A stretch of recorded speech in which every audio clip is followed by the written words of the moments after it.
What up, brother? It's Alex from the Theasianmaishow. What's up, man? Just hanging out, man. You driving? What you doing?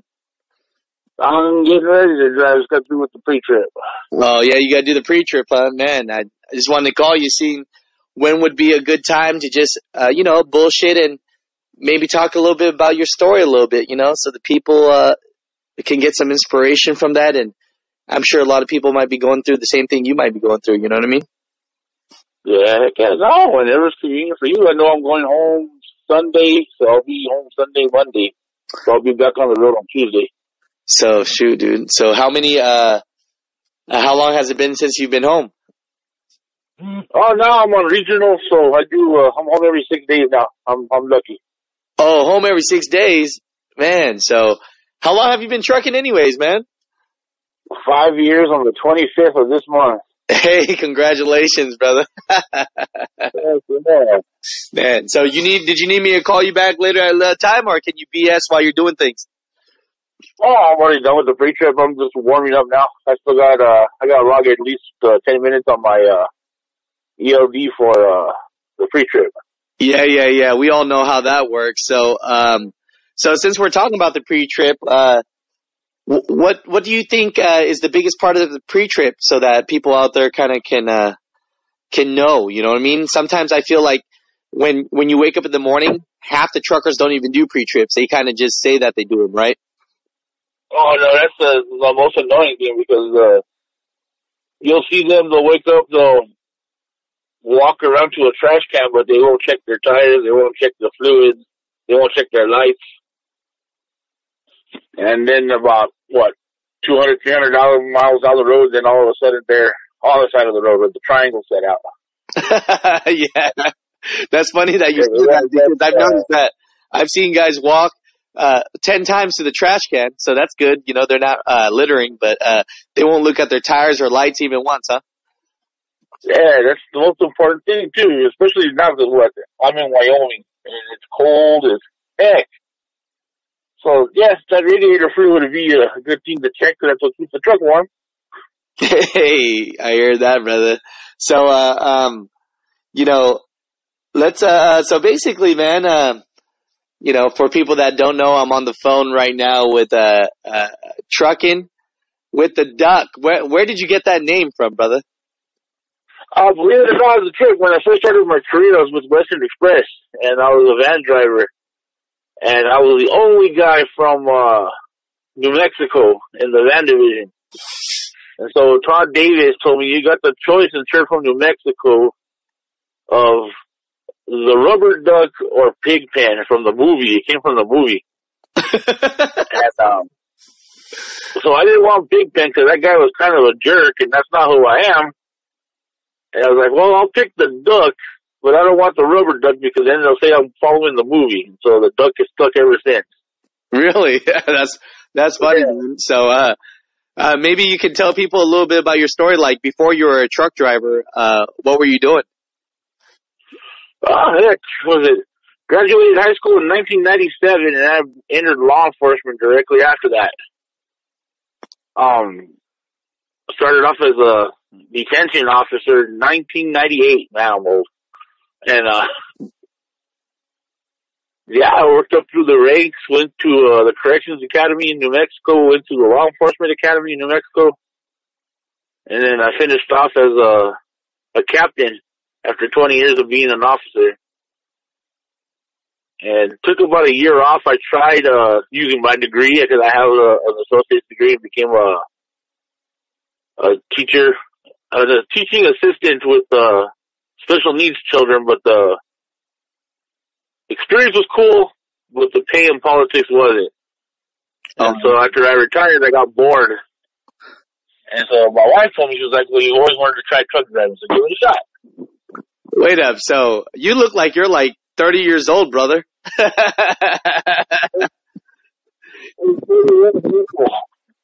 What was that? I'll be 31 in April. Really? Yeah. I got 4 children. I got a 20-year-old boy, a 19-year-old, 17-year-old daughter, and a 15-year-old son. And both my 2 older boys are serving in the military right now. Man, God bless them, man. So it sounds crazy. So basically, you basically retired from your career and you decided to be a truck driver after that, huh? Yeah, my father was a truck driver. Heck, he just retired after like 35 years of truck driving. Really? Is that the reason why you kind of wanted to jump in? Because after your career in law enforcement and doing the teacher thing that you said, hey, I'm kind of going to follow my dad's footsteps and get into trucking because you were always around a truck too, or? Oh, heck yeah. Like the first time I sat in the semi, I was like 7 years old. And, it was a 5 and 2, Mac. It had 2 sets of gears and no bed. And he made there was no passenger seat, so he went and bought a seat and put it in so I can go with him in the summertime. And, that truck was old, but man, did it haul butt. I think the top speed was like 90 miles an hour, and I was back in the day where, if you had to get there, they would let you do what you needed to do. Yeah. I know what you mean. 20 log books, it don't matter. Oh, yeah. So that's what me and my dad were talking about. He's like, well, what do you think about it now? I was like, it's because of you old people that we're stuck with computers and mandatory sleep periods now, but thank you. No, I hear that, man. So for all the people that think that they're too old and they've already had a career and they're too old to be a truck driver, what do you have to say to those people? Oh, no. Truck driving's not a bad gig. Like I said, I'm 40 years old. I'm retired already with one career.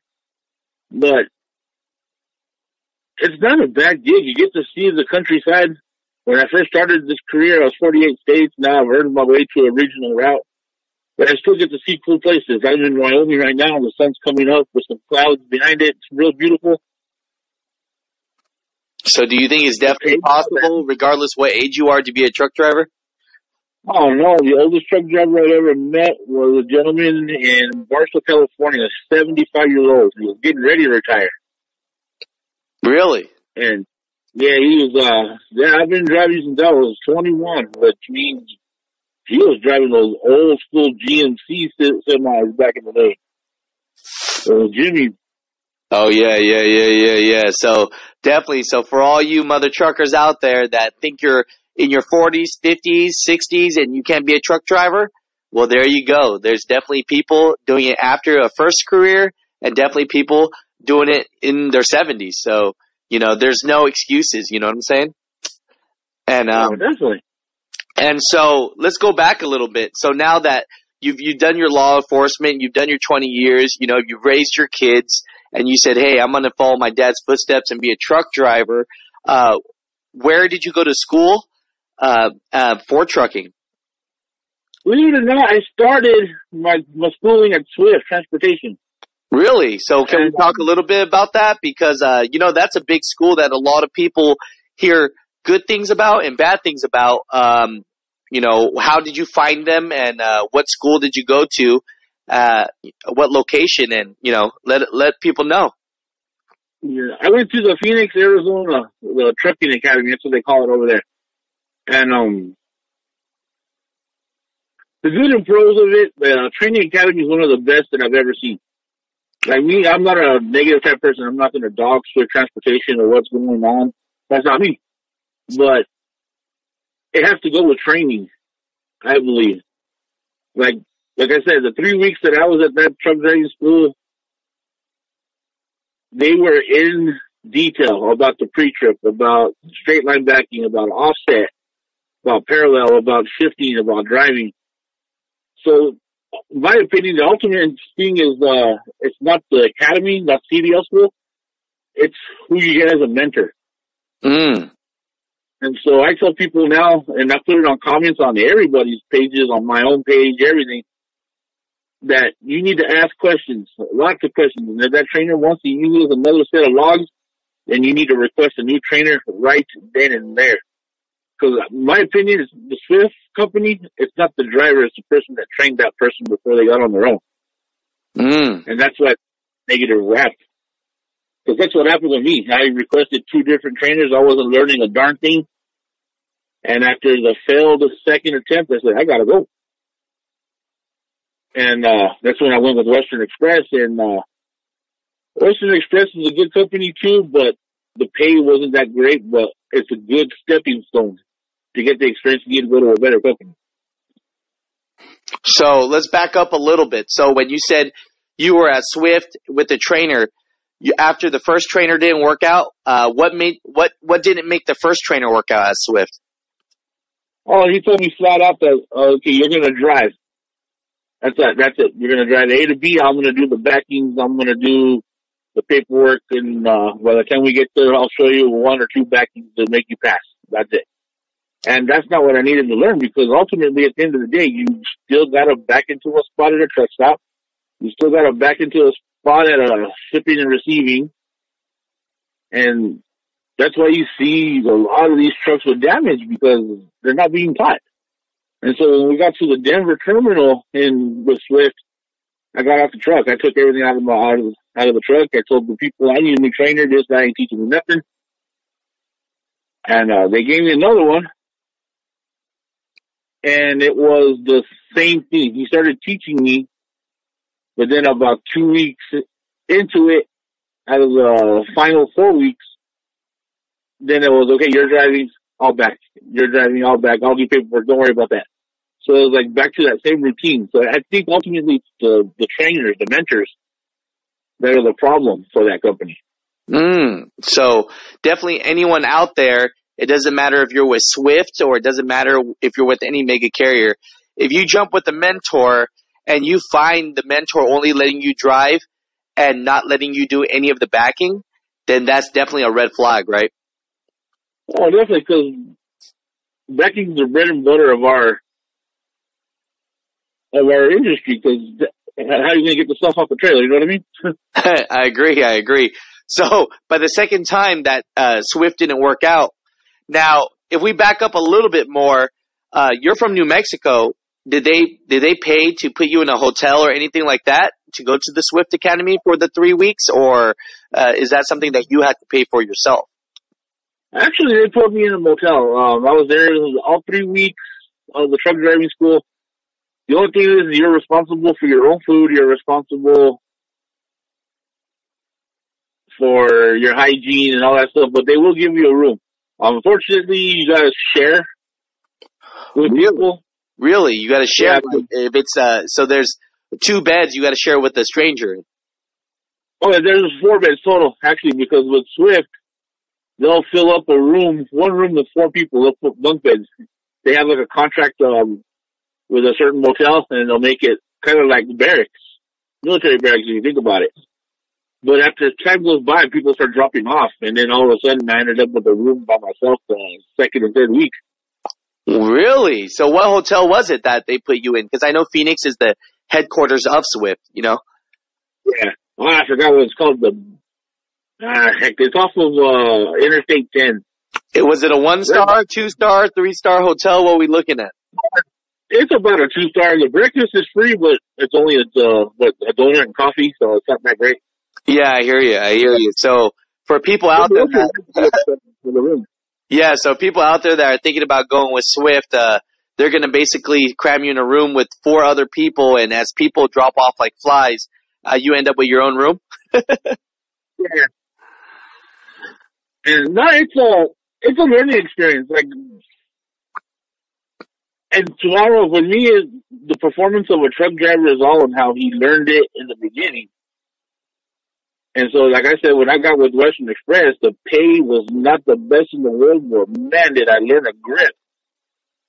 And what location was that? What location was that? So how'd you find Western Express after Swift? Actually, I was searching the internet. I was just going, okay, I need to learn so I can do my craft. And the first thing that popped up was Western Express, and they said that they paid for the training and all that good stuff, and they actually did. And it's at the time their building was out of Fontana, California. Now they're in Bloomington, California. Right. Same situation? Did they pay for your hotel and how to get there and everything? Yeah, and actually, to tell you the truth, they actually did a lot better than Swift when it came to the motel. I went for 3 days of an orientation. It was, what the heck is it, a Ramada Motel or Marriott Motel? I can't remember it. in Claremont, breakfast was really good. They would shuttle you to the terminal there in Fontana. They would buy you lunch all 3 days. And you do your road tests.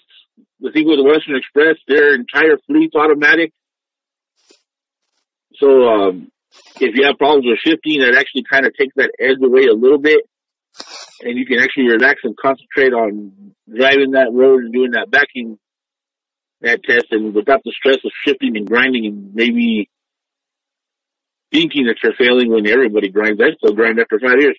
No, I hear you. Oh, I didn't know that. So Western Express is all automatic now. Oh, yeah. Okay. I think they had, when I left that company, I think they had like 2 left in that fleet that were 18.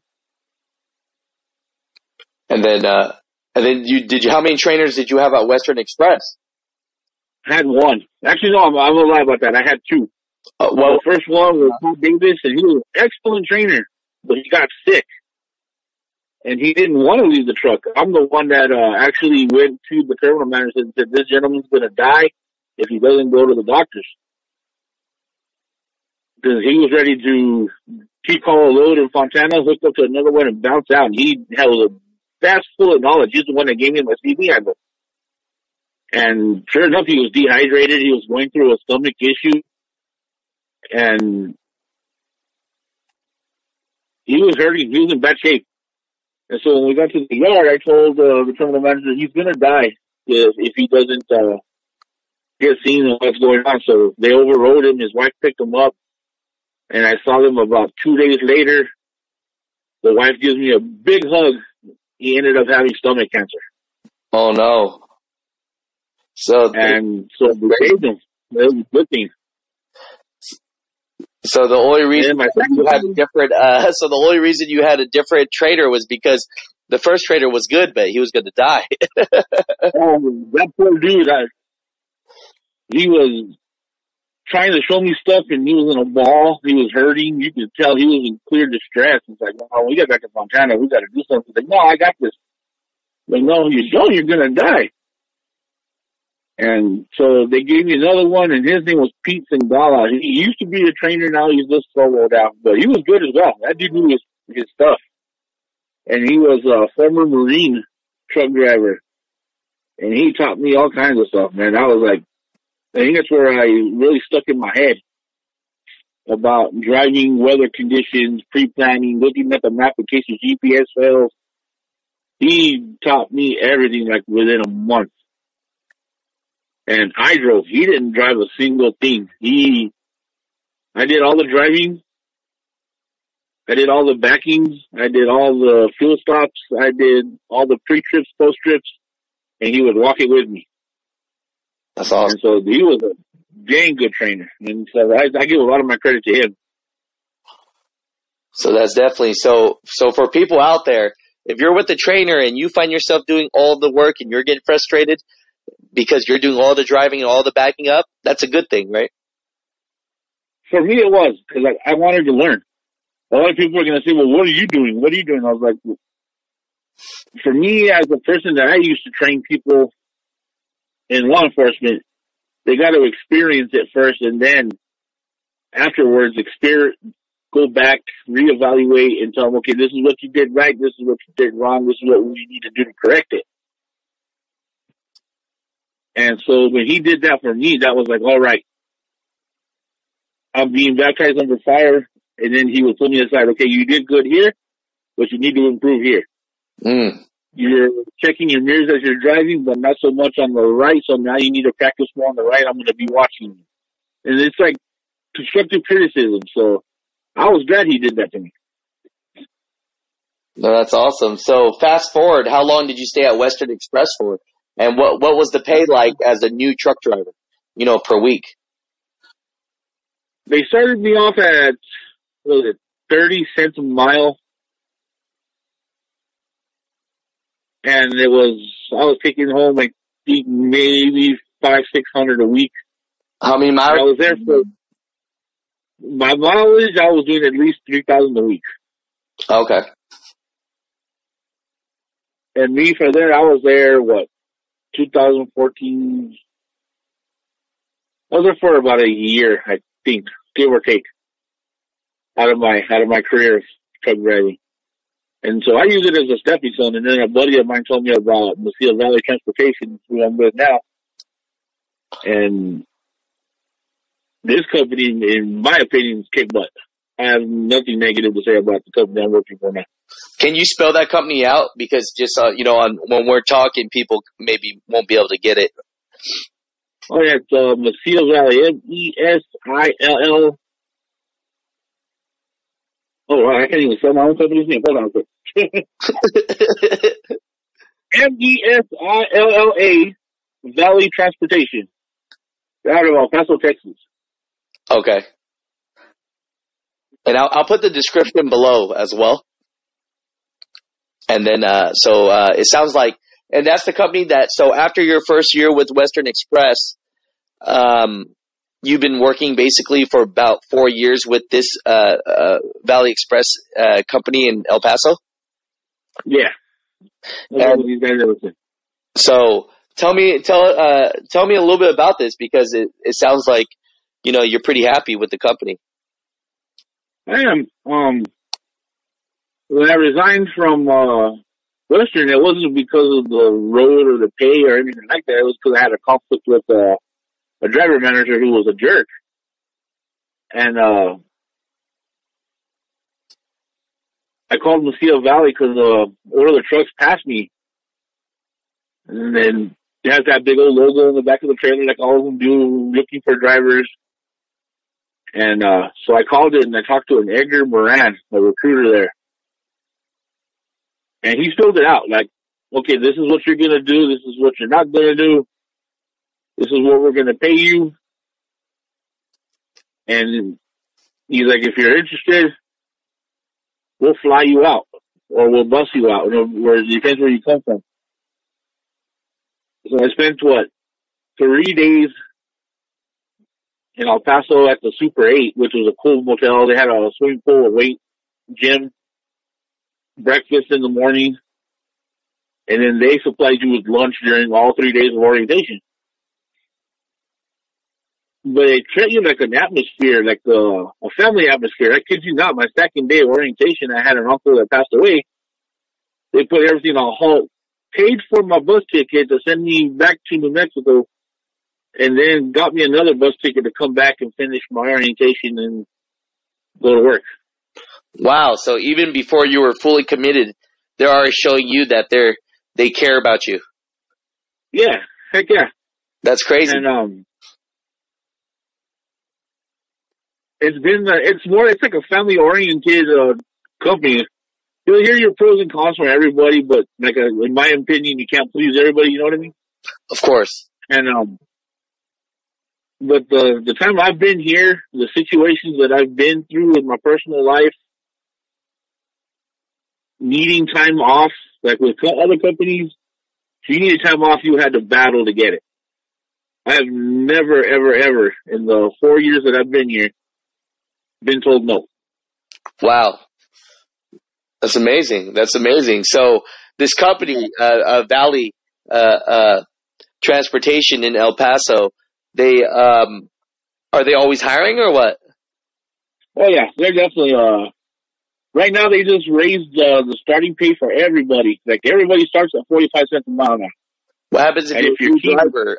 Do they train you? Do they have a school like Swift and Western Express, or they have a training school where you got to get your CDL permit like everywhere else before you go to a truck driving school, and they have a training academy within the company, and then they put you with a mentor for I think a certain amount of miles, and it's up to that mentor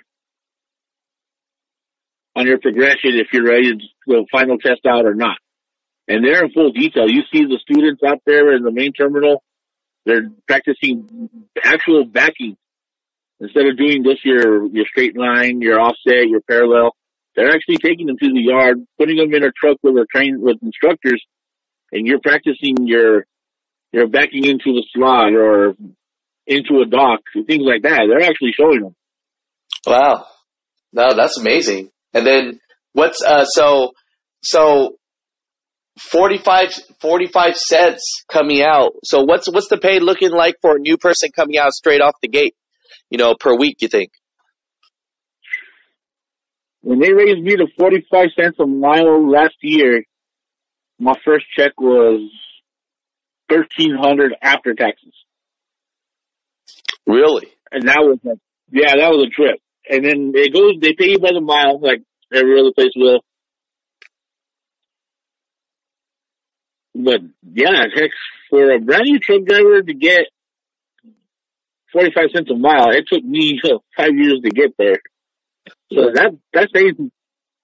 And if you're going team, they do 56 cents split. Oh, nice. And what is it? Dry van? What kind of shipments are these? Yeah, they do dry van. Your variety of stuff, your Walmart loads, your beer loads, your paper loads, you name it, whatever can go in the box, they put it in. No hazmat. They don't do hazmat. Man, so that's great. Full benefits or no? Yeah, they do offer the full benefits package. And rider policy, I think it's like a $5 deduction a check. You can have a pet. The cool thing too about the company of Mesilla Valley is that after you get hired, they give you a badge, an ID. And if you're broke, you can go to the restaurant within the terminal in El Paso or the clothing store that's next to it. Use your ID. They'll feed you. They'll give you clothing, but they're going to take it out your check later. Wait up. Say that one more time, because that sounds cool as hell. So the company's in El Paso, but if you're how far away from the terminal? When I went to the terminal, I was 200 miles away. I'm at the terminal. I'm broke as a joke. They gave me my ID, and the lady's like, no. There's a barcode in the back. We scan it. You sign the receipt. Get your food. Get something to drink. And we'll take it off your check later. And that was at the truck stop, though, right? Or that was at the terminal. That was at the terminal, really? Yeah. That's awesome. They don't let you go without.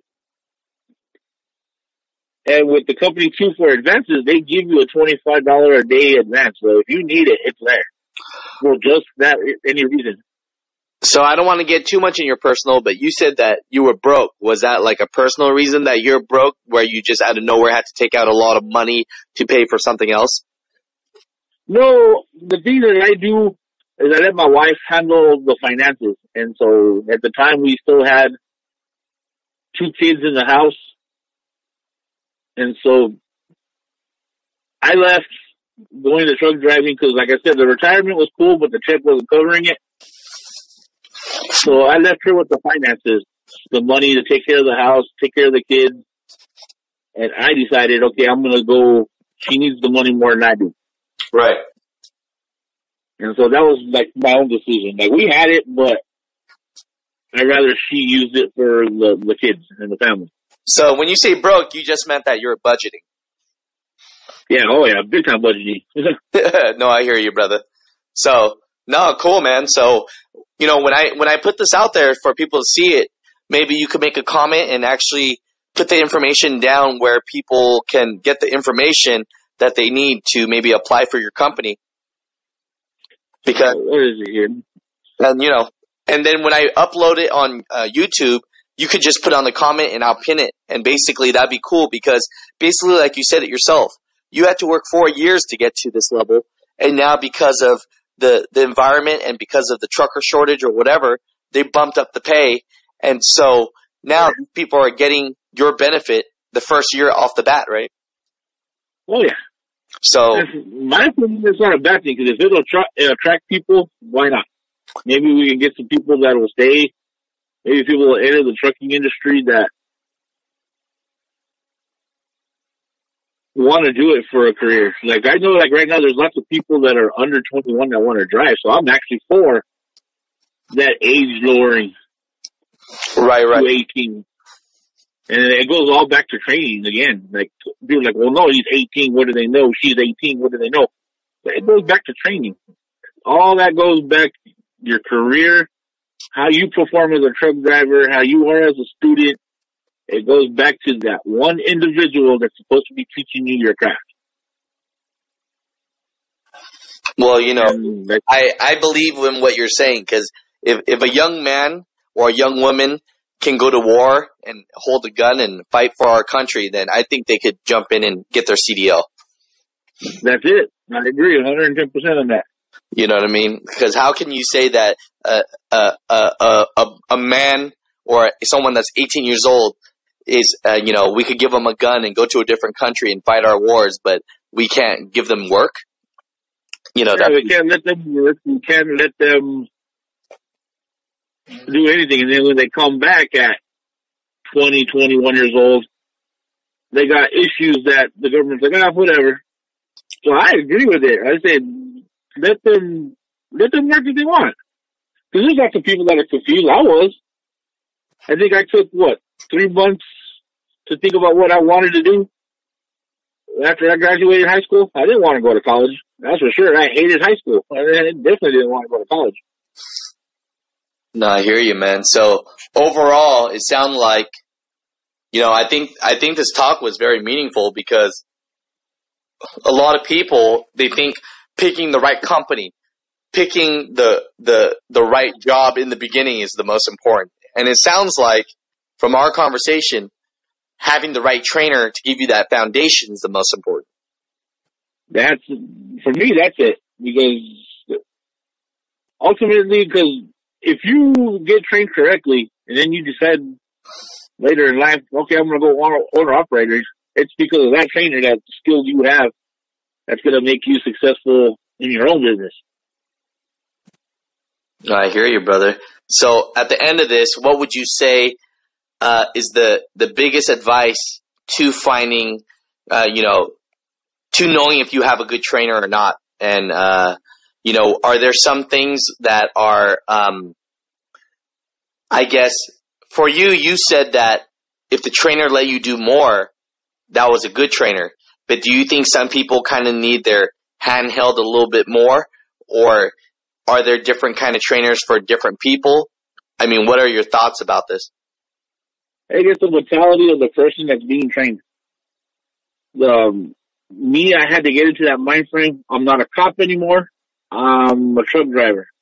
So I need to listen to these people teach me something I don't know. So I think it's the mindset of the person that's willing to learn. Because for most parts, I think trainers will start meaningful, but they'll start throwing in the towel once that person doesn't want to learn anymore. Or they think they got it after 3-4 days. Like, oh, I got this. No problem.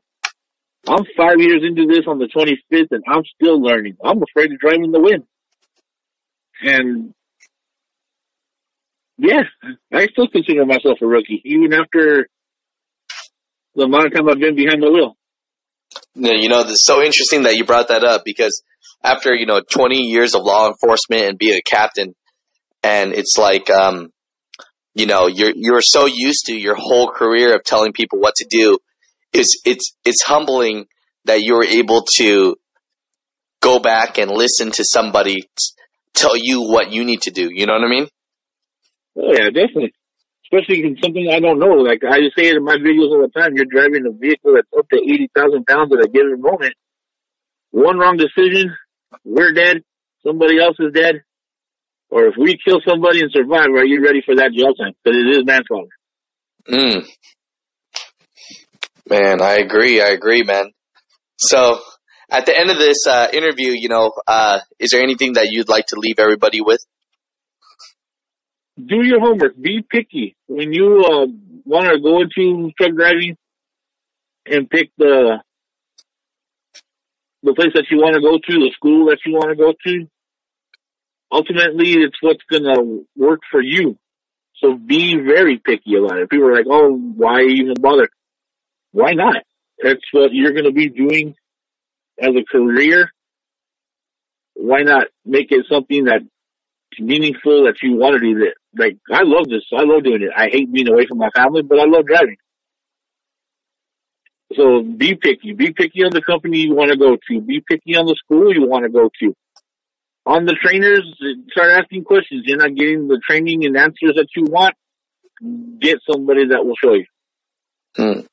So would you say if someone was brand new and you had to recommend to them, would you recommend Swift, Western Express, or the current company you're with to get your training, to get your CDL, and start your job opportunity in life? I would recommend all three. To tell you the truth, because it's, like I said, it goes back to that person's mindset. I had a good experience with Swift Truck Driving School. The trainers at Western Express were one of the best that I ever seen. And Mesilla Valley is very family oriented, and they're going to make you feel like you're a part of something. And so I would recommend all three because, like I said, everyone's experiences are going to vary. And for my opinion further on it, block out the haters. Because guaranteed on YouTube right now, you can look up all of us. And for all the people that are doing good on YouTube, you're going to find about a handful that are being haters just as much. I can agree to that.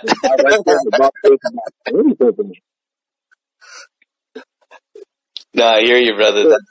No, I appreciate that, man. It's funny because it's almost like if you could take Swift Academy, right? Put it with Western Express trainers, and then start you at the job that you're with. That'd be the perfect company, right? Oh, that'd be golden. That would definitely be golden. But, life doesn't work that way, but it kind of worked that way for you, in a way, right? Oh, yeah, definitely. So cool, man. No, I appreciate you so much, brother. And it's just a conversation we're having, and it's great because while truck drivers drive, they can listen in and they can grab the pieces that they need. You know what I mean? Heck yeah, definitely. And like I always tell people, I just met a new truck driver from Mesilla Valley. I gave him my phone number personally. He said, "Do you need any questions? Don't be afraid to call me. Because the only time I'm not going to answer is if I'm sleeping or if I'm at home." So like I tell people all the time, I even put it on my YouTube videos. When I'm at home, it's about my wife. No, I agree to that, brother. I agree to that. So yeah, when I put this up, definitely if you could put all of the descriptions of any resources that you think might be important for new drivers, and if you like the company that you're at now, because it sounds like you're working. Are they a mega carrier or are they more of a mom and pop company? They started as a mom and pop company, and now they're a pretty large one. They got they're headquartered out of El Paso, but they started in Las Cruces, New Mexico, and now they have terminals and drop yards throughout the nation. Right. So, but they still have that mom and pop feel, it sounds like. Oh, definitely. And another thing too about the company that I work for is they give you MPG bonuses. Like if you do a real good MPG for a month, they'll give you cash money advances. They have a competition yearly where you can win up to $25,000. Every quarterly, someone wins a car. Every quarter, huh? We need to get you one of these cars. I almost won it. I've almost won it a few times, but there's some people that are a little bit better than the MPGs than I am, I guess. I do about a 9.3 MPG, which ain't bad for a semi. That ain't bad at all, brother, because mine ain't there. No, good for you, brother, man. Hey, man, safe travels. I know you're in Wyoming right now, so, stay warm and watch out for the wind and the black ice, huh? No, definitely. My radio might turn on real quick. Hold on, I'm trying to turn it off. All right, there we go. It might turn on though. Yeah, but if you can still hear me, I just turned on my truck and get ready to roll. All right, brother.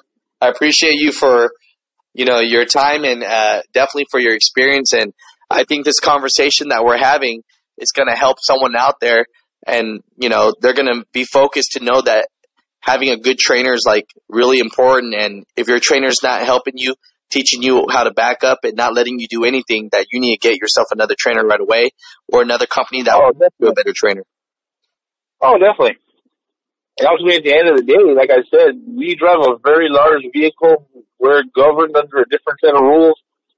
And a lot of people don't understand that if we crash this thing, we're investigated by a different set of rules. It's not just a regular law enforcement traffic stop and cops investigating. We get investigated by the vets, and people need to understand that. So ultimately, it goes back to the training.